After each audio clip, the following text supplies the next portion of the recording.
দিদিমণি পড়ে গিয়ে লাগলো মাথায় চট। দিদিমণির পড়ে গিয়ে লাগলো মাথায় চোট, আর সেই চোটটি দেখে জনগণের মনে হলো এবার এসে গেছে ভয়।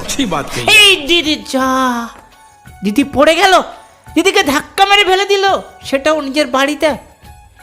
কার এত বড় সাহস যে দিদিকে ধাক্কা মেরে ফেলে দেয়? আচ্ছা দিদি, আমি বুঝতে পারছি না, আমি গবেষণা করছিলাম যে 2021-এ সেটা 14ই মার্চ ছিল। 2021 14ই মার্চে তোমার পাটা ভেঙে গেল দিদি। আবার 2024-এ সেটাও 14ই মার্চ তোমার মাথাটা ফেটে গেল। আরে এত রক্ত বেরোলে কে করে হবে দিদি? আমাদের মুখ্যমন্ত্রী বলে কথা তো নাকি?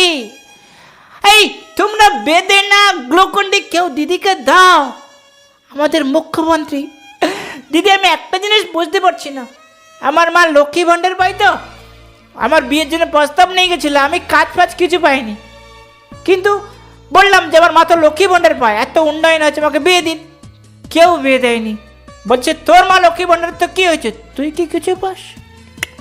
ওরা জানে না যে আমার নারায়ণ ভাণ্ডার হবে, 1000 টাকায় বউকে সারা মাস চালিয়ে নেবো।